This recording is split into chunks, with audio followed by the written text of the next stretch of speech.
Yes, and we could say something a bit about intuition, I suppose, because it's very important, actually.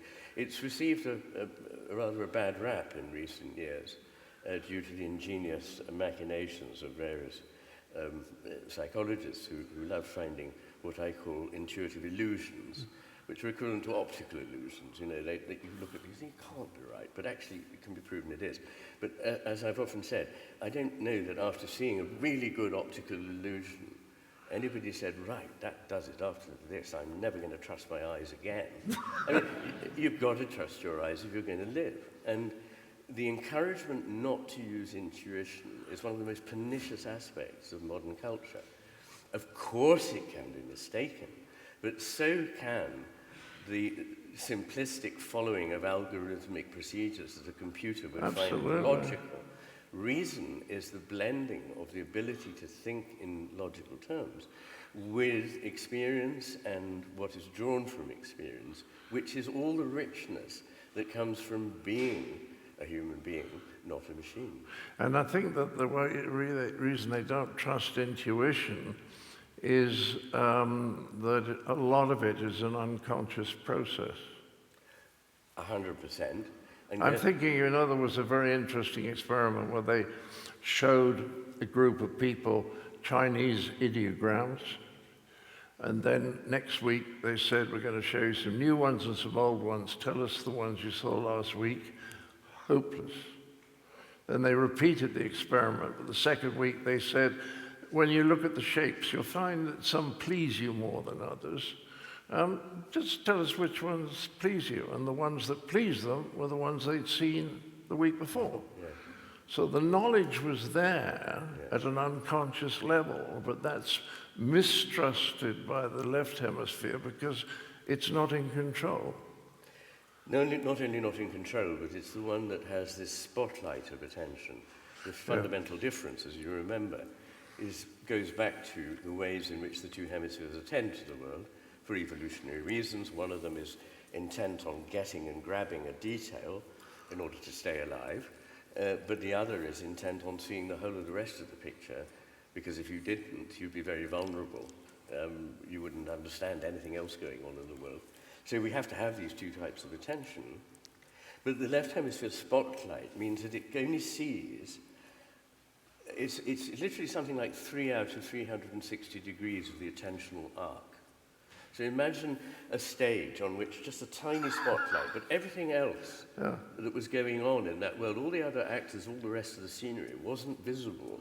And as far as the left hemisphere is concerned, one of the very early chapters, I showed astonishing evidence from individuals who had damage to the right hemisphere, that something that doesn't exist in their attentional field doesn't exist. Not only doesn't exist now, by the way, but never existed before and can't be imagined to exist in the future. So an amazing early German or possibly Austrian neurologist, Singeler, describes a number of patients who'd had right hemisphere strokes. And what he points out is something very subtle. It's known that they deny the left half of their body and the left half of space and all kinds of things. They're very, very strange. You know, that arm, not mine if it's paralyzed, and anyway, it's perfectly okay as far as I'm concerned. I mean, denial and the non-existent. But when they were questioned about the left side, they just froze and wouldn't answer any questions.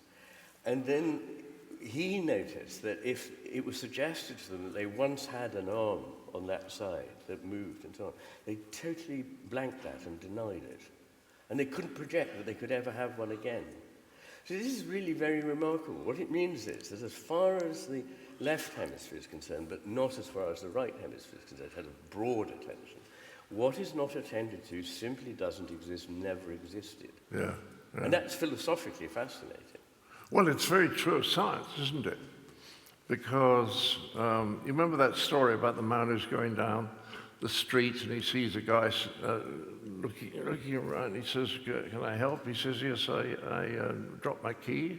Yeah, and he looks for a time with the guy and he says, "Well, you sure you dropped it here?" And the guy said, No, I dropped it down the alley over there. And he said, well, why are we looking here? He says, the light's better. And that seems to me to sum up a lot of science. It's behaviorism, isn't it? You say, what's out here in the light? You know, and that will dominate psychology for 70 years. It's insanity. Well, behaviorism is one of the most bizarre delusions that could ever have struck humanity, as Galen Strawson, a prominent English Anglo-American analytic philosopher of the mainstream says, you know, one of the weirdest things that could ever happen, to deny the inwardness of experience. Yeah. Because, of course, you can only do that using the inwardness of your experience.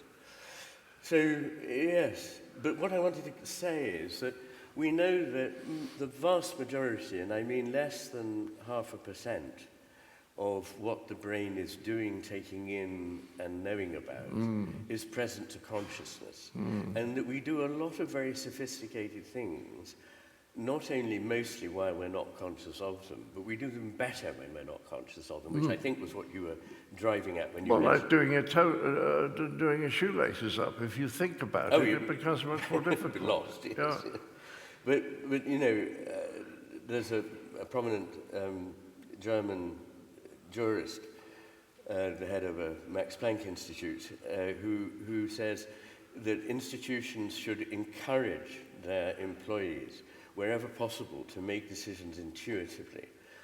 Not just because we know very well that creative decisions are only ever, good creative decisions are only made intuitively. Which doesn't mean you don't think at all. That's not my point. You do thinking, you do a lot of work, you gather evidence, but you allow your intuitions to guide you to the conclusion. You don't force it. And the interesting thing there is he points out that when you speak and when you think explicitly out loud, you can only be thinking of one thing at the time, which is so obvious, frankly, that you collapse all that you know to this one thing that you're saying right now. Whereas in your intuitive unconscious mind, you are bringing together 20, 30, 1,000 strands from memory, from experience, about how these things tend to go and what patterns you... And we're told now you mustn't trust that. And I think part of the worry is that we will jump to conclusions actually in the way that the left hemisphere does. You know, we'll make quick and dirty judgments, but actually it turns out we're not that stupid. But tell me about, why does the left hemisphere jump to conclusions? I can't got that. Well, it's part of its desire for fixity, certainty, and getting something. I mean, perhaps it would help for, I mean, not everybody here will have read The Master and His Emissary, so they may still be at the stage of thinking that all this right-left stuff is that nonsense that was talked about in pop psychology until I wrote The Master and His Emissary. But the stuff that followed the Roger Sperry Nobel Prize, well, it got simplified for a long time. Well, Sperry was a very, very great man and a great philosopher as well. And interestingly, like me, came to science from the humanities. But he got his Nobel Prize for his work on hemisphere difference. That's absolutely right. But the pop culture vulgarized it and got it wrong. And also, in the early stages of any scientific enterprise, people... you know, make generalizations that seem at that point in knowledge to be right, and then part of the whole point of science is that it progresses, so you let go of those and you find better ones. What you don't go is, oh, well, all that stuff they said, it's not right, so there can't be any differences at all. Why would you ever think that? There are obvious differences. I mean, why is the brain structured like that? Why do people who have damage to one hemisphere rather than the other have predictably quite different experiences of the world? Of course there are differences. It's just working out what they are, and that's hard work. Nobody wanted to do it. I was Muggins. I did the hard work. And, you know, what one sees, just very briefly, if I can do something that is really horrible, which is to try and summarize something very subtle in very short, a few words. If you focus very narrowly on things with the intent of grabbing them, you prize certainty, you prize fixity, stasis, because it makes it easier to grab. You see things as disparate, fragmented, atomistic. You see things as out of context, as disembodied. You tend to abstract them and think of them as instances of a category. you tend to see them as two-dimensional. They're in a kind of mental space, not in the embodied space. You see them as if functionally inanimate. And if you see them with the left hemisphere, that's the picture of the world. It's exactly the picture that has dominated popular science and popular philosophy in the public arena for a couple of 100 years. An atomistic, mechanistic universe that means nothing, is going nowhere and doing nothing, and only moves when, as Newton suggested, it's all static until something comes from outside and gives it a push.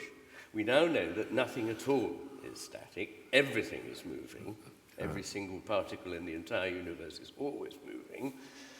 So this is the start on another vision, that of the right hemisphere, in which nothing is ever fully certain, as we now know, not just because we don't know enough, but because it's intrinsically uncertain, that everything is fundamentally connected ultimately to everything else, that it is flowing and changing all the time, never fixed and graspable like that it is always changed by being part of a context, that it is embodied, that it is something that is often implicit in the sense of can only be understood unconsciously, not just with the spotlight of consciousness, and is animate. So you've got a completely different kind of a world. And one way of looking at it is the right hemisphere sees the world as it presences, as it is present to us, as it becomes something we are aware of, whereas the left hemisphere sees its own diagram, schema, map, representation.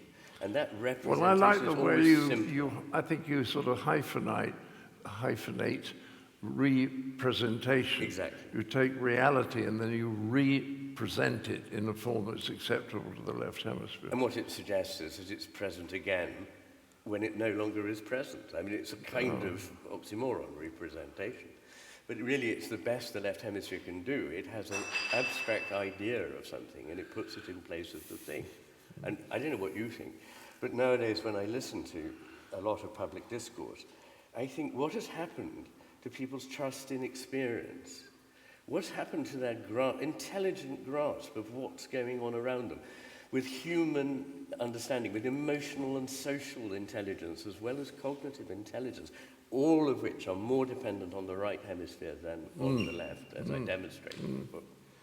But what's happened to that? We seem to be thinking only in terms of schemas, theories about what's there, rather than saying, well, let's just have a look. Do you think it's because the world is a very anxious place at the moment, and that anxiety pushes us into stereotypes, which I know creatively, but pushes us also into the left hemisphere? More anxious we are, the more we look for certainty.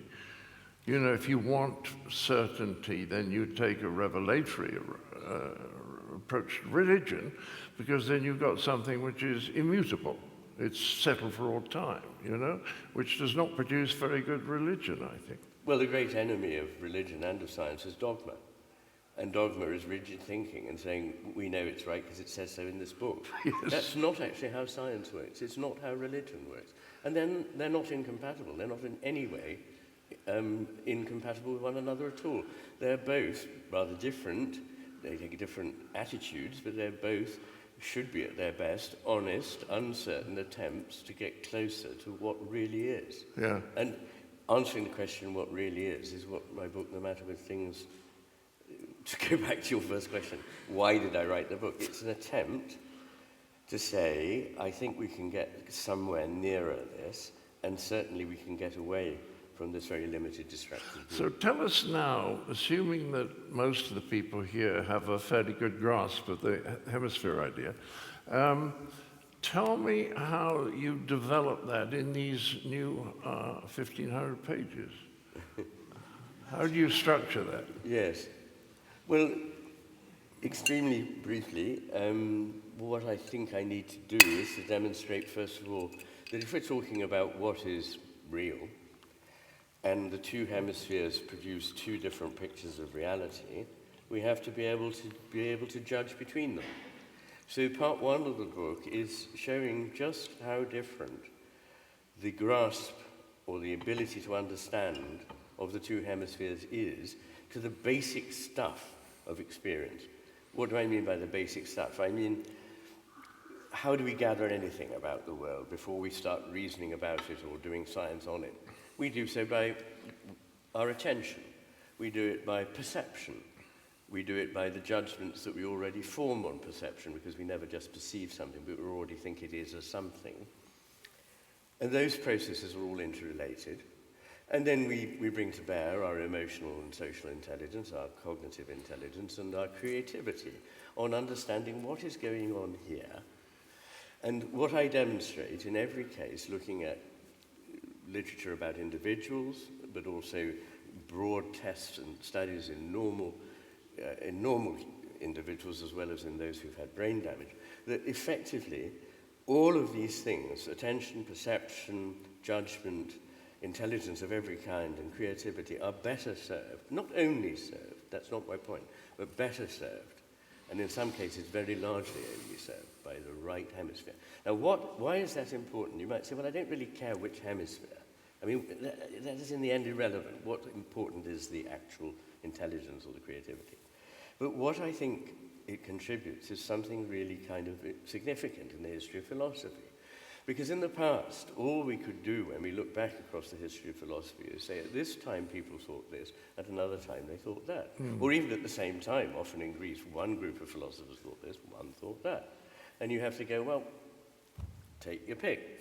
I believe we can do better than take your pick, because we can see the stamp, the hallmark of what the left hemisphere would make of this situation. And we know now, incontrovertibly, that the left hemisphere is just less veridical. It's not always mistaken. It's not that it doesn't contribute something. We do much better when we have both hemispheres working. I don't wish for a mass left hemisphere stroke for the population. On the whole, I believe the brain is structured this way for a reason. But the left hemisphere must be in service to the right.